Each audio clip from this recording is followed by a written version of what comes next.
Hi and welcome to another video on the Casio CT-X3000 keyboard, and in this video I'm going to revisit programming rhythm patterns into the keyboard, and in particular just focusing on how to get authentic sounding rhythm patterns. So I'm only going to be programming drum patterns, and I'm not going to program in any bass or accompaniment parts. So the first thing to do is to think about, before you start programming in drums, a little bit about drums. If you're not a drummer, think about and have a listen to a few records and try and work out what it is the drum player is doing at any particular time. So I've got the standard drum set on the keyboard. Remember that on the bottom of the keyboard you've got little icons here, so if you forget where the instruments are, you can always look at the little icons down here. But down here we've got the kick drum, which is operated by the foot, which is why it's called the kick drum. And then here, this is a snare drum, a smaller drum that's played with sticks and has a kind of piece of metal that rattles underneath. And then around here we've got the tom-toms, which are larger drums, which again are played with sticks, but they don't have that kind of rattle effect, and they're generally pitched from high to low. And then here on the keyboard we've got the hi-hat cymbals, which are two small cymbals that are placed one on top of the other. They also have a foot control, so you can use a foot control to open them and then use the foot control to close them. And then you can obviously use sticks as well to play the cymbals. Then you've usually got bigger cymbals, the crash cymbal and the ride cymbal. And that's your basic drum kit setup.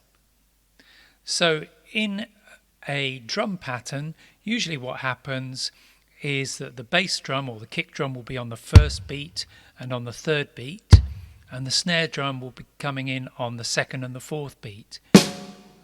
So we get this kind of thing.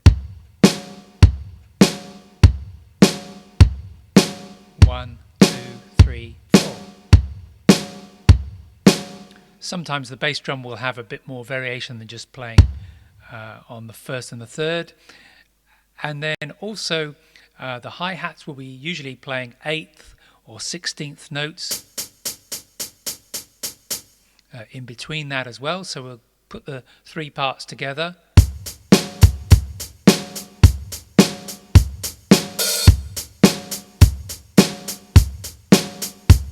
And then usually at the end of a section there'll be a little fill, followed by a little crash cymbal at the end or the beginning of the next bar to signify we're into a new section, and then away we go with a new pattern.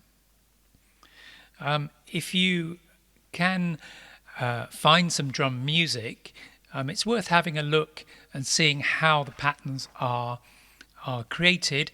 This is a book from a drum machine that I had in the 1980s, the RX-21, and it came with these rhythm patterns, and you can see how they're notated either in kind of notation here or on a grid. Either method is fine. Also, if you can look at some music perhaps like this is the Rock and Pop Trinity College Grade 2 drum book. And again, the music is laid out in a similar way, except here it's laid out for a whole song from beginning to end. It'll give you a good idea as to what is possible on the drum kit. In order to try and create authentic sounding drum patterns, you've got to try and think like a drummer, as if you're actually sat at a drum kit.